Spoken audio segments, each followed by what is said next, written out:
I'm William Cooper, and you're listening to the Hour of the Time.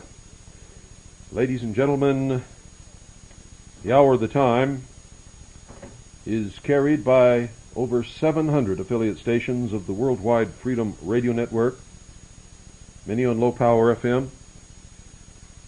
It is carried on WRMI 9.955 megahertz worldwide shortwave radio, Monday through Friday, 6 until 7 p.m. Eastern Daylight Time. It is on satellite, GE1, the most powerful satellite in the sky, almost directly overhead. Transponder 7, 7.56 audio. And we continue to expand our reach all the time. The Worldwide Freedom Radio Network is expanding its programming schedule, as many of you have already learned. And that will continue as long as the listening audience and affiliate stations continue to do their part. One of the things that you can do is call Southwest International Trading at 1-800-295-2432. That's 1-800-295-2432, and ask how you can obtain the Economic Survival Pack number 1 for the ridiculously low price of only $250. Remember, every dollar you spend with Southwest International Trading contributes money directly to the Worldwide Freedom Radio Network so that we can continue to expand our broadcasting until we reach either the break-even point or 24-hour-a-day coverage worldwide, whichever comes first. And that's all we want to do, folks. That's the goal. We have also signed a contract with a long-distance telephone carrier. So, ladies and gentlemen, I'm going to tell you right now, I don't care who you have your telephone long distance hooked up with, I'm pretty sure we can save you money. We can bring your rate down to at least 10 cents a minute, 24 hours a day, every day of the week, every month, all year, and it doesn't cost you a thing. There's no fee to switch. There are no monthly payments except your regular telephone bill. You only pay what you use, and that's 10 cents a minute. So, call us at 520-333-4578. Tell us what your rate per minute is. And if we can save you money, we encourage you to switch over to our new carrier. And if we can't, we'll tell you. We can't save you money. Stay with whoever you're with, because the whole purpose is to help you and help us. If you switch to our carrier, ladies and gentlemen, you will benefit by getting lower long-distance telephone rates. And we will benefit because the Worldwide Freedom Radio Network will earn some money. Not a lot, in fact very little, but we will earn some money. We're trying our very best to find ways for you to benefit and for the Worldwide Freedom Radio Network to continue to expand its coverage worldwide up until we are able to air the very best programming 24 hours of each day, every day of the week, every month, every year. So you can help by calling tomorrow between 9 a.m. and 1 p.m., and that's Mountain Standard Time or Pacific Daylight Time. It's the same. And it's let me see. It's 12 noon Eastern. So it's 9 Pacific, 12 Eastern. And from 9 until 1 p.m., and that's 4 Eastern, the office will be open, and you can call and talk to Connie, and she'll help you out with this. Okay? I'm going to trust you to do it. Here's the the most recent, up-to-date, as of today, schedule for the showing of Waco, The Rules of Engagement. It will be shown at the Cinema Village, 22 East 12th Street, New York, New York. That's between University and 5th Avenue. Extended showings Saturday and Sunday, June 28th and 29th at 12 p.m. The Tower Theater, 876 East 900 South Street, Salt Lake City, Utah. We'll be showing June 20th through the 27th. And so today and tomorrow is your last day to see it there. The Key Theater, 1325 and a half Wisconsin Avenue Northwest, Washington, D.C. It will be showing from June 20th through July 3rd. And the Coolidge Corner Theater, 290 Harvard Street, that's 290 Harvard Street, Brookline, Massachusetts, near the intersection of Beacon and Harvard Streets, Coolidge Corner, and it's showing June 27th, that's tomorrow, through July 4th. The Magic Theater, 107 Argall Way, Nevada City, California, be showing July 4th through July the 11th. The Naro Cinema, spelled N-A-R-O, Naro Cinema, 1503 Colley, spelled C-O-L-L-E-Y Avenue, Norfolk, Virginia, showing July 14th and 15th only. Upstate Films, 26 Montgomery Street, Rhinebeck, New York, will be showing August 9th through the 14th. Cinemaster Theaters, University Village, 1201 University Avenue, Riverside, California, will be showing in September. We do not have the exact dates yet. We will let you know as soon as we do. The Denver Film Festival, it will be showing at the AMC Tivoli 12 Theaters, 9th and Auraria Parkway, Denver, Colorado, showing October 23rd through the 30th. Exact dates during that time will be announced as soon as we have them. Make sure you see this documentary movie, ladies and gentlemen. It will tell you the truth about what happened at Waco, Texas, using the government's own reports, films made by the Branch Davidians over the years, and in Mount Carmel during the siege. United States government home movies made by BATF and FBI agents, which show their true agenda, their callousness, and their complete disregard for human life, and many other things. The United States government forward-looking infrared film, which clearly shows that all avenues of escape were blocked except one, and as the Branch Davidians tried to come out, they were mowed down with machine gun fire. And this is indisputable proof, ladies and gentlemen, that everything that you heard about Waco is true, except what the United States government told you. And think about it. They say they were only after David Koresh, and only because they thought he had a machine gun. And for that, they spent millions and millions of dollars. Took hundreds of BATF and FBI agents out of their normal crime-fighting roles. They cordoned off a section of Waco, Texas for 59 days. They held literally prisoners under siege, people who had broken no laws and who were not wanted by anybody for anything. Attacked that church, firing from helicopters and from jackbooted ninja Nazi thugs on the ground, and eventually gassed and murdered and burned, and then pushed into the ashes all of the evidence with bulldozers and tanks. All of those people, their belongings, their children, their dogs, their toys, their clothing, their home, their church, everything. Don't go away. Ladies and gentlemen, I'll be right back after this brief pause. Oh yes, these people have been perpetrating the myth that Nazis were right-wing, somehow were conservative people. You know why, ladies and gentlemen? Because the people who are in charge now, destroying this country and the world, who want to enslave the world in a new totalitarian socialist world government they call the Utopian Golden Dawn. You see it everywhere. You hear it. They are socialists, ladies and gentlemen, Marxist socialists. You know why they want you to think that Hitler was right-wing, that he was conservative? You know why they want you to believe that lie? Because the truth is, ladies and gentlemen, is that Hitler's coming back. It won't look like him. And he'll certainly have a different name, but it'll be Hitler nevertheless, and the Nazis will be in power. You see, Hitler was a Nazi. He socialized Germany.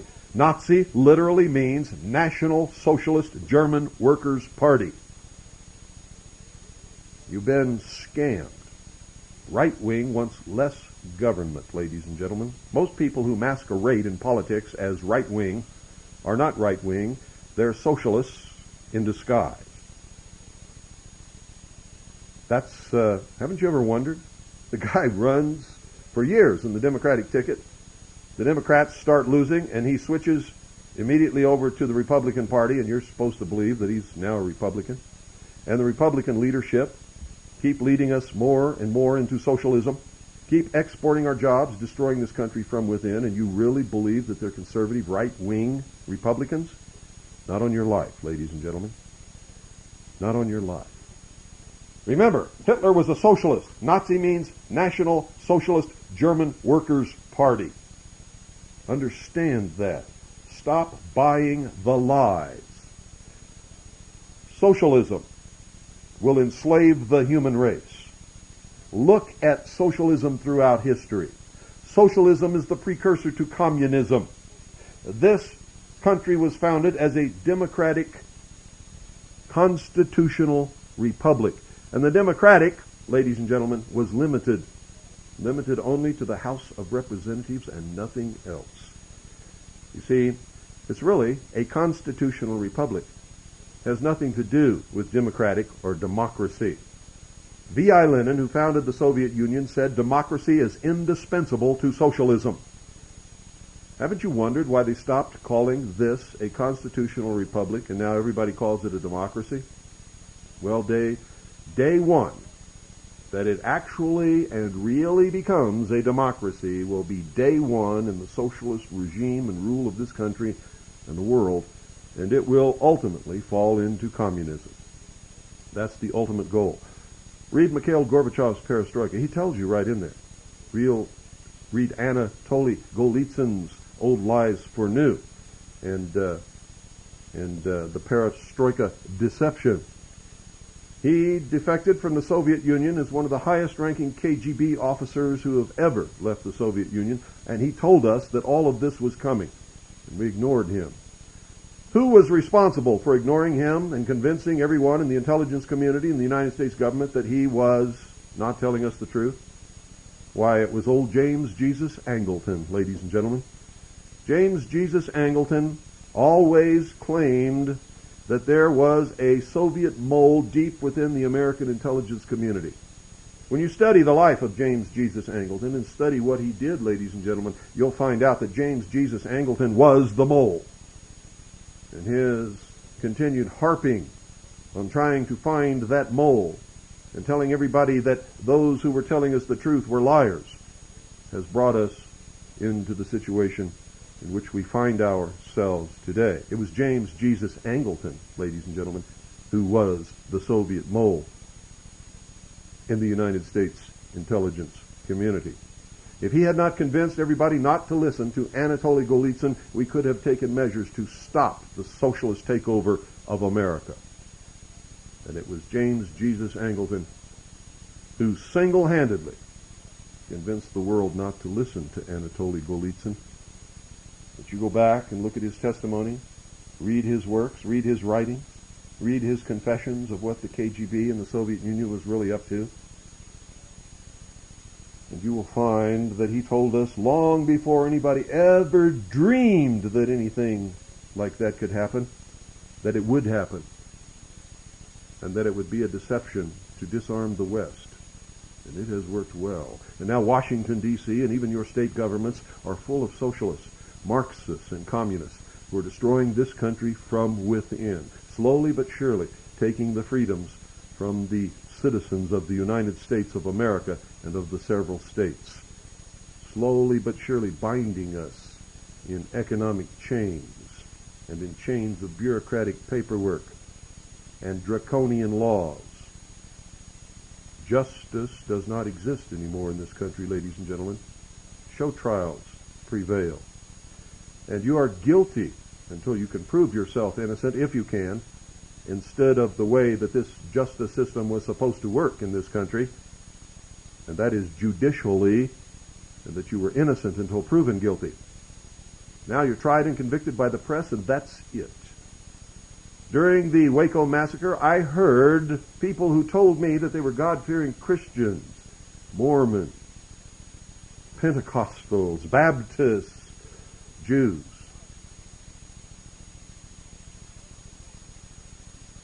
Bill, they were just religious fanatics, a bunch of religious fanatics. They deserved exactly what they got.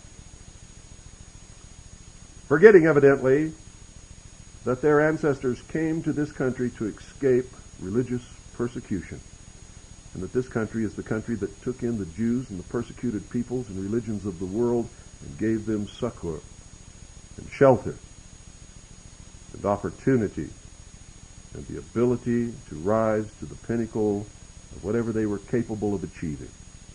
These same children of those people have no idea what destruction they wreak when they say they were just a bunch of religious fanatics, they deserved what they got.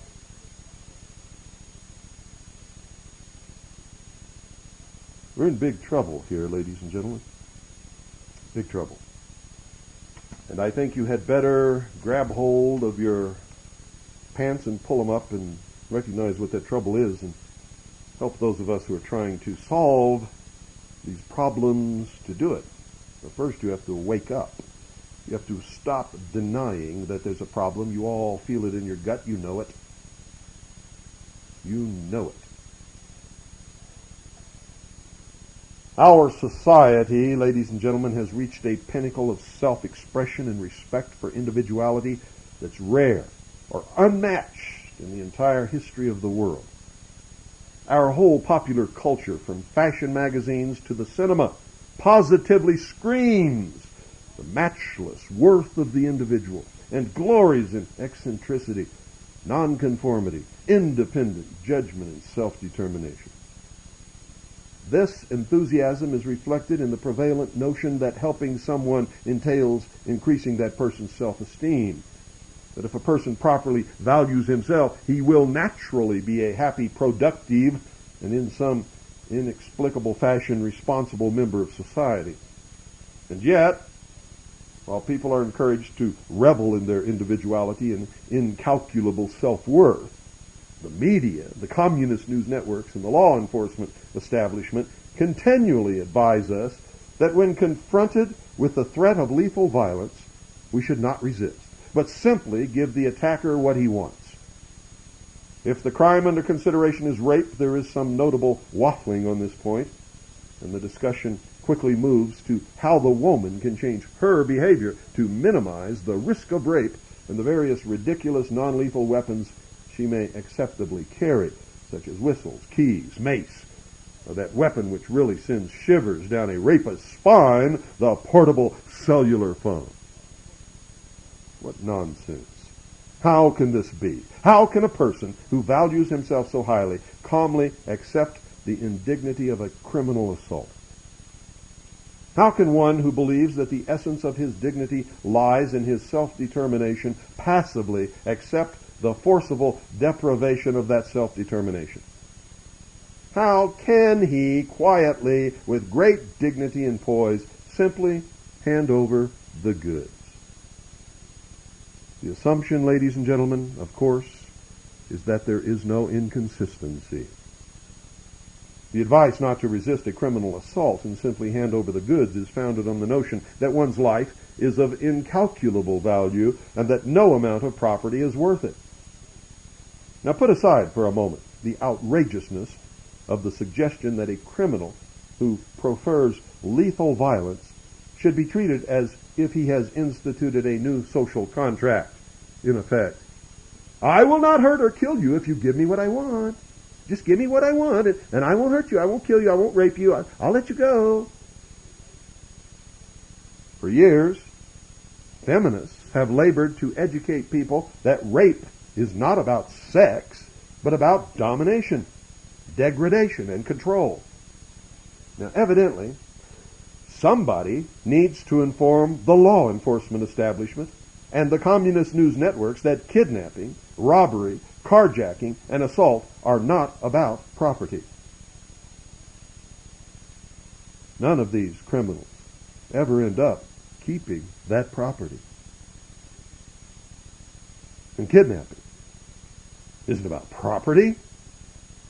Crime is not only a complete disavowal of the social contract, ladies and gentlemen, but it's also a commandeering of the victim's person and liberty. That if the individual's dignity lies in the fact that he is a moral agent engaging in actions of his own will in free exchange with others, then crime always violates the victim's dignity. It is, in fact, ladies and gentlemen, an act of enslavement. Your wallet, your purse, or your car may not be worth your life, but your dignity is, and if it is not worth fighting for, it can hardly be said to exist. So, although difficult for the modern man and woman to fathom, it was once widely believed that life was a gift from God. I believe that. That to not defend that life when offered violence was to hold God's gift in contempt. I believe that. To be a coward, I believe that. And to breach one's duty to one's community, and I believe that. A sermon given in Philadelphia in 1747 unequivocally equated the failure to defend oneself with suicide. I quote, "He that suffers his life to be taken from him by one that hath no authority for that purpose, when he might preserve it by defense, incurs the guilt of self-murder, since God hath enjoined him to seek the continuance of his life, and nature itself teaches every creature to defend itself. Try to mug a tiger." When's the last time you saw an elephant mugged? Even a monkey will defend itself against such behavior. Cowardice and self-respect have largely disappeared from public discourse, but not from the reality of public behavior. And in their place, we are offered self-esteem as the bellwether of success and a proxy for dignity. Self-respect implies that one recognizes standards and judges oneself worthy by the degree to which one lives up to them. Self-esteem simply means that one feels good about oneself. Dignity used to refer to the self-mastery and fortitude with which a person conducted himself in the face of life's vicissitudes and the boorish behavior of others.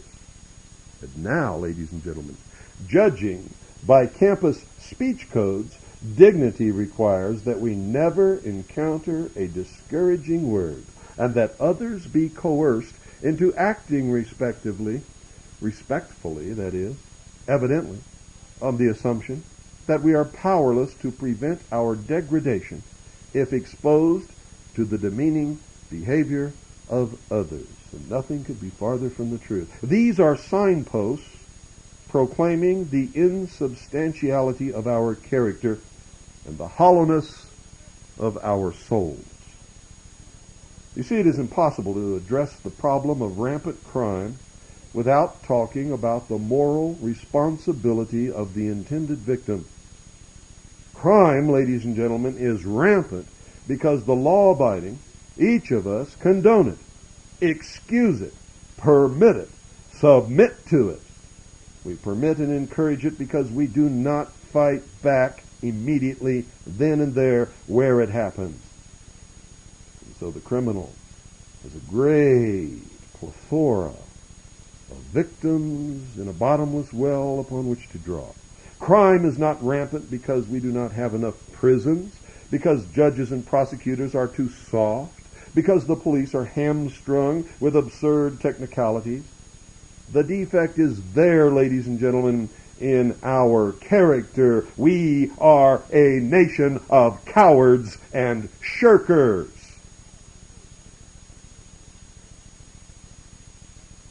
Put that in your pipe and smoke it. Do you feel lucky? How lucky are you? In 1991, when then Attorney General Richard Thornburg released the FBI's annual crime statistics, he noted that it is now more likely that a person will be the victim of a violent crime than that he will be in an auto accident. And despite this, most people readily believe that the existence of the police relieves them of the responsibility to take full measures to protect themselves. The police, however, ladies and gentlemen, as much as you would like them to be, and maybe as much as some of them would like to be, are not personal bodyguards. Rather, they act as a general deterrent to crime, both by their presence and by apprehending criminals after the fact.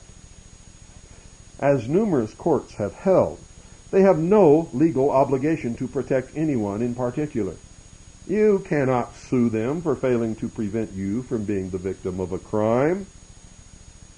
And insofar as the police deter by their presence, they are very, very good.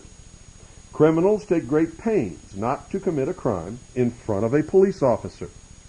Unfortunately, ladies and gentlemen, the corollary is that you can pretty much bet your life, and you are all the time, that they won't be there at the moment you actually need them. And in fact, in some communities, after the police are called, it takes as much as an hour and a half for them to arrive at the scene because of the workload that is put upon them. Should you ever be the victim of an assault, a robbery, or a rape, you will find it very difficult to call the police while the act is in progress, even if you are carrying that great weapon of which all criminals are afraid, a portable cellular phone. You really think that they're going to, oh, excuse me, Mr. Criminal, I have to make a call. Very important call. Oh, okay, but, make it quick, because I got to use the phone booth. Really believe that? I don't think it's going to happen, ladies. And I think they're going to take that phone and probably beat you to death with it. Beat you to death with your own cellular phone. And even if you are quick enough to be able to dial 911 and push the call button before they yank it out of your hands and beat you to death with it, by the time the police get there, ladies and gentlemen,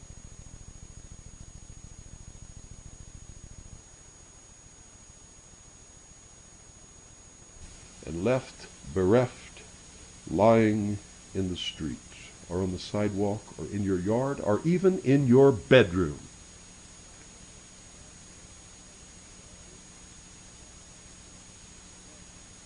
Nevertheless, you might be interested to know how long it takes the police to show up according to official figures. See, you don't have to take my word for it. I don't want you to take my word for it, folks. Department of Justice statistics for 1991 show that for all crimes of violence, only 28% of calls are responded to within 5 minutes. Now that's responded to. That doesn't mean they've arrived on the scene. That means responded to. That means a call has gone out to some officer who says that he's on the way. That's a response. The idea that protection is a service people can call to have delivered and expect to receive in a timely fashion is often mocked by gun owners who love to recite the challenge, call for a cop, call for an ambulance, and call for a pizza and see who shows up first. It'll be Domino's every time. Pepperoni with extra cheese and tomatoes. The ambulance will be their second, and the police will usually be their third in most major metropolitan areas, ladies and gentlemen. Not all. Not all. And that doesn't go for all police departments and all police across the country. There are some that are right Johnny on the spot. They should be recognized and held up as a bright light for all of the others who either cannot or won't perform or are too overworked and overloaded and understaffed to perform, whatever the situation. Many people deal with the problem of crime, ladies and gentlemen, by convincing themselves that they live, work, and travel only in special crime-free zones. Invariably, they react with shock and hurt surprise when they discover that criminals do not play by the rules and do not respect these imaginary boundaries. If, however, you understand that crime can occur anywhere, at any time, and if you understand that you can be maimed or mortally wounded in mere seconds, you may wish to consider whether you are willing to place the responsibility for safeguarding your life in the hands of others, no matter who they are.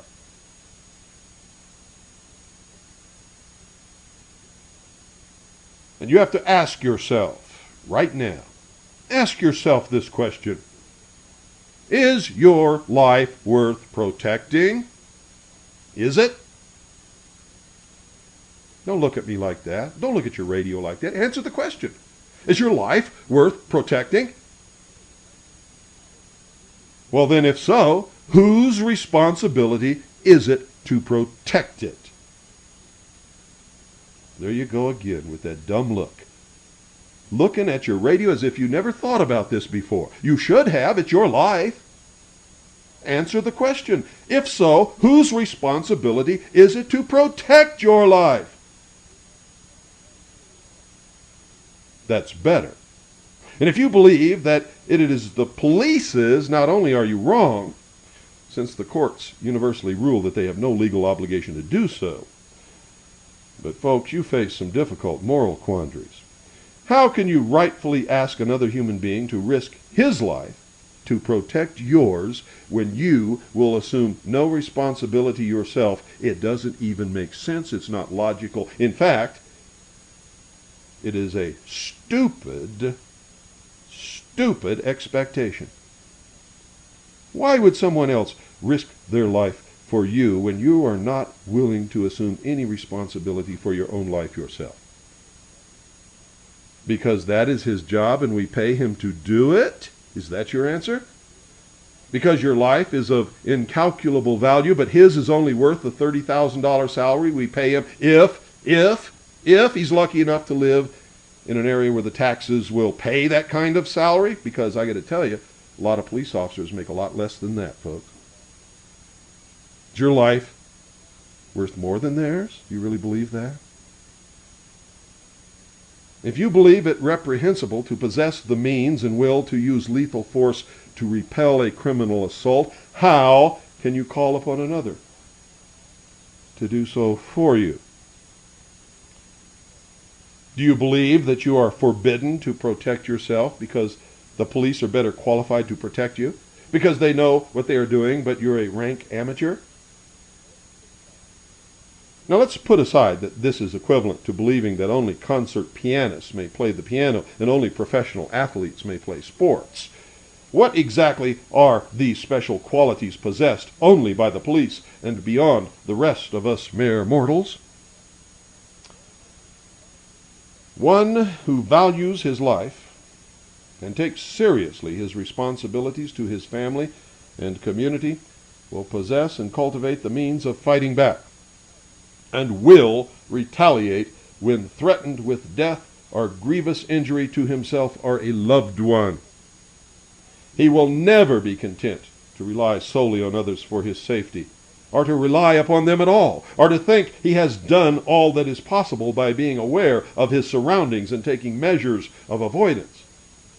So let's not mince words here. You know me, folks. I never mince words. I'll tell you like it is, right in your face. I will make you so angry. You will be livid with rage. But it will be the truth always.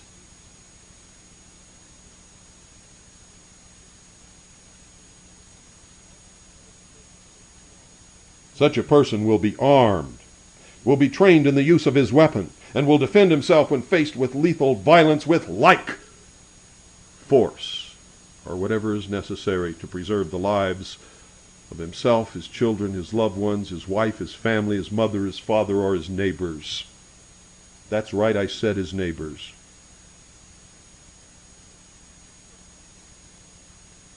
That's me, ladies and gentlemen. People who have been to my home know that anybody who ever tries to hurt any member of my family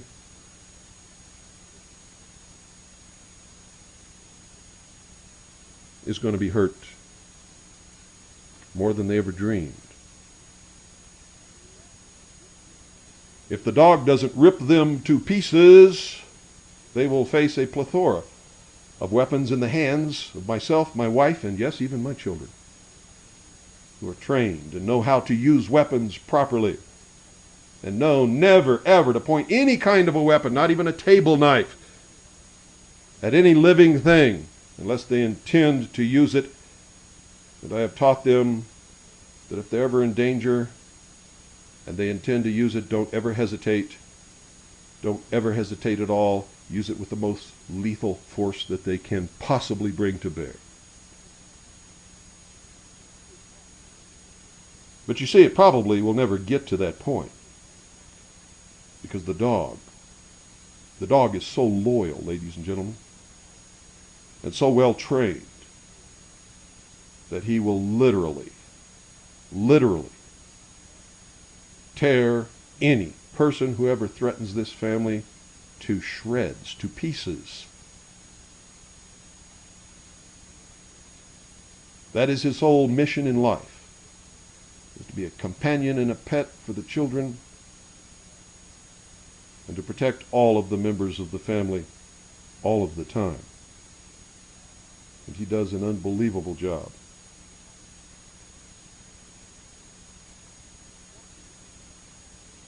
Fortunately, ladies and gentlemen, there are means for preserving life and liberty that can be wielded effectively by almost anyone. And one of the best and most easily obtainable, at least for a while, is the handgun. Small and light enough to be carried habitually, lethal, but unlike the knife or sword, not demanding great skill or strength, it truly is the great equalizer, requiring only hand-eye coordination and a modicum of ability to remain cool under pressure. It can be used effectively by the old and the weak against the young and the strong, by the one against the many. The handgun is the only weapon that would give a lone female jogger a chance, any chance at all, of prevailing against a gang of thugs intent upon rape. A teacher, a chance of protecting children at recess from a madman intent on massacring them. If the teachers in Stockton, California had been carrying handguns, most of those children would still be alive today. But you see, the sheeple don't think about that. A family of tourists waiting at a midtown subway station, the means to protect themselves from a gang of teens armed with razors and knives. And most of the time, just the sight of a gun will deter crime immediately. But since we live in a society that by and large outlaws the carrying of arms, we are brought into the fray of the great American gun war, a war that should not even be raging. Gun control is one of the most prominent battlegrounds in our current culture wars. Yet it is unique in the half-heartedness with which our supposedly conservative, you see, I don't think they are at all, leaders and pundits, our so-called conservative elite do battle and have conceded the moral high ground to liberal gun control proponents. It is not a topic often written about with any great fervor by William F. Buckley or Patrick Buchanan. As drug czar, William Bennett advised President Bush to ban assault weapons. Did that stop drugs? Has it stopped drugs? No. Did it slow drugs down? Not on your life. George Will is on record as recommending the repeal of the second article and amendment to the Constitution, and Jack Kemp is on record as favoring a ban on the possession of semi-automatic, quote, assault weapons, end quote. What is an assault weapon, ladies and gentlemen? Are you kidding me? There's no such thing. You see, anything that can be used to assault another person is an assault weapon. If I use a baseball bat, that becomes an assault weapon the moment I use it to assault anybody with. A rock, a knife, a tire iron, my little girl's doll can be an assault weapon. This is a ridiculous term used to propagandize those who believe that it is not only our right but our duty to own weapons, not only to protect ourselves from criminals, but to hunt if we wish, where hunting is right and legal, lawful, but mostly to maintain our freedom and our creator-endowed rights recognized by the Constitution and those first 10 amendments known as the Bill of Rights against anyone who would usurp those rights, against our own government should it become despotic, against any invader or any insurrection, and of course it is the last line of defense by the people if their government or any other government attempts to enslave them. And that is the purpose of the militia: to execute the laws of the Union, to reinstate or reinstall the government should those in government attempt to dismantle it and destroy it from within, as is happening now. The battle for gun rights is one fought predominantly by the common man. The beliefs of both our liberal and conservative elites are in fact abetting the criminal rampage through our society. They are fellow conspirators of the criminal.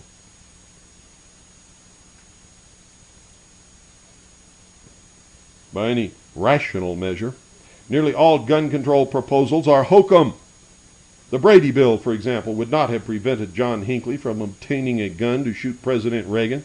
Hinckley purchased his weapon 5 months before the attack, and his medical records could not have served as a basis to deny his purchase of a gun, since medical records are not public documents filed with the police. Similarly, California's waiting period and background check did not stop Patrick Purdy from purchasing the assault rifle and handguns he used to massacre children during recess in a Stockton schoolyard. The felony conviction that would have provided the basis for stopping the sales did not exist, because Mr. Purdy's previous weapons violations were plea bargained down from felonies to misdemeanors. And what he used was a semi-automatic rifle, which, in the process of assaulting someone, can legitimately be called an assault weapon, along with a metal comb, which when used to hit someone over the head with is an assault weapon. You see, I won't let you get away with anything, nothing at all. By and large, most people are ignorant. Many people are absolutely stupid when it comes to things like this. In the mid-'60s, there was a public service advertising campaign targeted at car owners about the prevention of car theft. The purpose of the ad was to urge car owners not to leave their keys in their cars. The message was, quote, "Don't help a good boy go bad," end quote. The implication was that by leaving his keys in his car, the normal law-abiding car owner was actually contributing to the delinquency of minors who, if they just weren't tempted beyond their limits, would be good little boys and girls. Baloney. Now, in those days, people still had a fair sense of just who was responsible for whose behavior, and the ad succeeded in enraging a goodly portion of the populace and was soon dropped because it gave the wrong message. It was telling children that it was okay to be bad if the owner of the car left his keys in the ignition.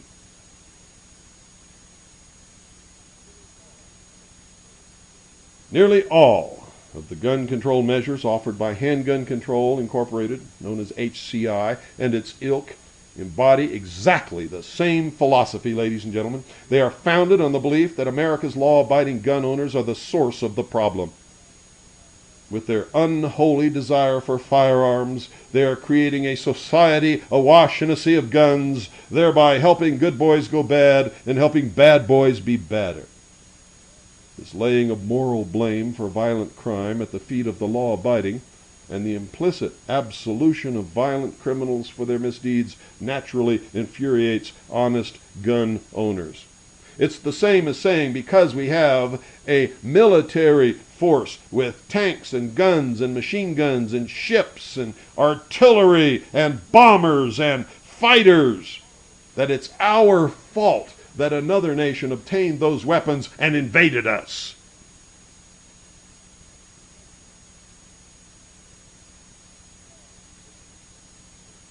The files of HCI and other gun control organizations are filled with proposals to limit the availability of semi-automatic and other firearms to law-abiding citizens, and barren of proposals for apprehending and punishing violent criminals.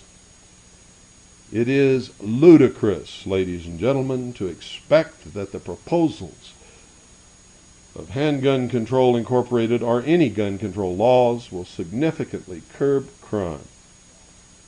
In fact, according to Department of Justice and Bureau of Alcohol, Tobacco, and Firearms, ATF statistics, fully 90% of violent crimes are committed without a handgun, and 93% of the guns obtained by violent criminals are not obtained through the lawful purchase and sale transactions that are the object of most gun control legislation.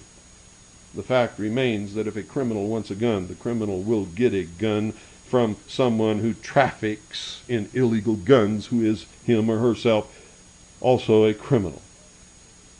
Furthermore, the number of violent criminals is minute in comparison to the number of firearms in America, estimated by the BATF, very, very conservative, at about 200 million, and I can tell you that it is much, much more than that. According to them, it's approximately 1/3 of this 200 million are handguns. With so abundant a supply, there will always be enough guns available for those who wish to use them for nefarious ends, no matter how complete the legal prohibitions against them, or how draconian the punishment for their acquisition or use. Ask the Japanese, ask the Irish, ask the English, where it is completely illegal to own such weapons. Criminals still obtain them, still use them, still kill, wound, or maim people with them. No, the gun control proposals of HCI and other organizations are not seriously intended as crime control, ladies and gentlemen. There is an agenda at work here.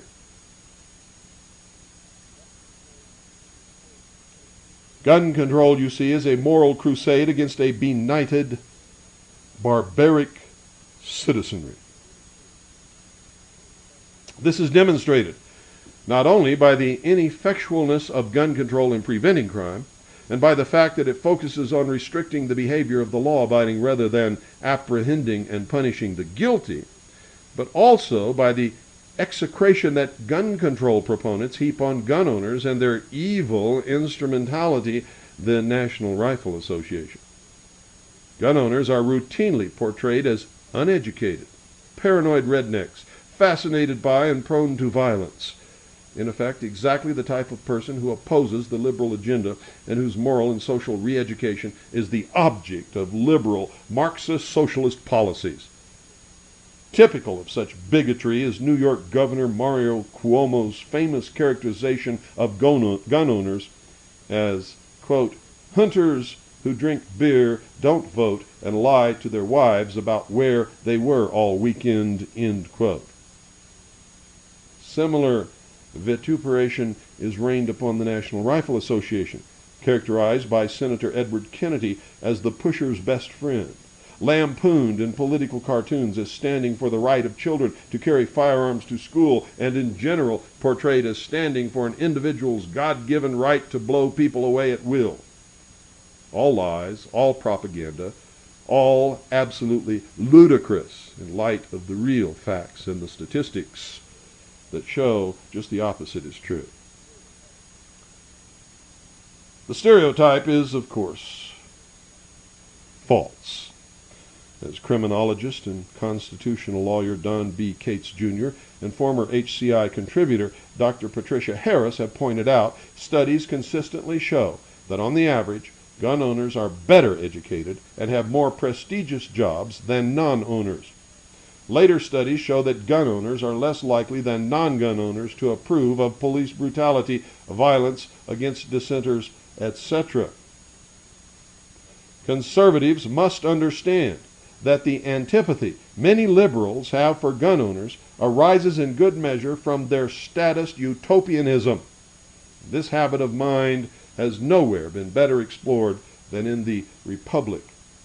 There, Plato argues that the perfectly just society is one in which an unarmed people exhibit virtue by minding their own business in the performance of their assigned functions, while the government of philosopher kings, above the law and protected by armed guardians, unquestioning in their loyalty to the state, engineers, implements, and fine-tunes the creation of that society, aided and abetted by myths that both hide and justify their totalitarian manipulation. And that is exactly what is happening here, and I have covered it in hours and hours and hours on the religion of Mystery Babylon, the secret societies, the fraternal organizations, all of which at the highest levels are known as the Illuminati. The goal is a utopian world socialist government. One government, one religion, secular humanism, and the mob, that's you, completely controlled from birth to death, every day, 24 hours a day, every week, every month, every year, always. Good night, ladies and gentlemen. And God bless you all. Young player. Kill, kill, kill. Murder, murder, murder. Kato. Kill, mental. Kill. Murder, murder, murder. All other dead niggas that passed. I told y'all was murder, murder, murder. Four verses. Kill, kill, kill. Murder, murder, murder. Life's so hard on a nigga when you living like a cheat. So hard on a nigga when you living like a she traveled through my mind and my blind. It's a shame young brothers getting murdered straight took out the game. As I sit here puffing on the cigarette, you gotta be ready. You never know who's plotting on the nigga death, cause these are the rough times. Best to hurry up and duck, motherfucker, before I buck mine. It's getting crazy and everybody's strapped, surrounded by niggas, but man, motherfucker, down to watch your back. These are the rich-made niggas. You been paid, nigga, while you're starving and broke. They pulling 6 figures. Ooh, what can you do when you can't trust your crew? Time to bust out the 22. Ooh, yeah. Ran out of weed, so I'm sipping on this Hennessy. Tell me, do you feel that? Hey, have no remorse. As I take another sip from the liquor, I spit my sick door. Tell me, do you see? Life's so hard on a nigga when you living like a tell me, do you see? Life's so hard on a nigga when he living like a G. Dug into the fullest, got my strap, I'ma pull it on the first motherfucker that can outrun a bullet. It's them thug-like niggas and we don't like tricks. Got the punk wannabes and they jockin' like bitches. Now my bitches is getting hoes on its own. Fuck the mystery, do you wanna get with me? Then let's bone time, I take her to my hideout. Cause I'm smoking that spinach, I'm staying strong to the finish and then I ride out. See you on the freeway. Sorry baby, but I gotta throw my homie, see what he said. Cause I ain't got no time, I gotta get mine. I keep my mind on my loot, I'll shoot every time. And ain't no way I'ma let these bitch-made niggas worry me. Catch me slipping, empty the clip and bury me. Hell nah, homie, have to plug me twice. Cause ain't no stopping when you're dug for lock. Now tell me, do you see? Tell me, do you see? Life's so hard on a nigga when you're living like a nigga. Tell me, do you see? Life's so hard on a nigga when you're living like a nigga. You never bow down, let these other bitches crawl. I'm a thug motherfucker and these thugs only ball. Ain't no half stepping here from the cradle to the grave. I'm a motherfucking fool, but I choose to get paid. Now my pocket's getting empty, so I'm panicking and fright. Me and my bitch named Nina, I been in the night. Ain't nobody living safe, got a plot and I'm stressing. All I want is my money, motherfucker. Ain't no questions, I'm trying to stall. Cause I'm hit, so bring me the scissors and get the clipping at his dick. I'd rather die young and die old than broke. That's why I stay drunk and I constantly smoke. My memories as a youngster, hanging with the homies. But now I'm doing bad and them bitches don't know me. Ooh. The player haters can't fade me, cause it's a thug life, nigga, and we're crazy. Tell me, do you see? Tell me, do you see? Life's so hard on a nigga when he living like a cheat. Tell me, do you see? Life's so hard on a nigga when he living like a cheat. Tell me, do you see? Life's so hard on a nigga when he living like a cheat. Tell me, do you see? Life's so hard on a nigga when he living like a cheat. Tell me, do you see? Life's so hard on a nigga when he living like a cheat. Tell me, do you see? Life's so hard on a nigga when he living like a cheat. Tell me, do you see? Life's so hard on a nigga when he living like a cheat. Tell me, do you see? Hard on a nigga flipping at his dick. Tell me, do you see? Hard on a nigga, niggas don't know. Hard on a nigga, panicking and fright. Hard on a nigga, truth to get paid. Hard on a nigga, I'm a bullet, outrun a bullet.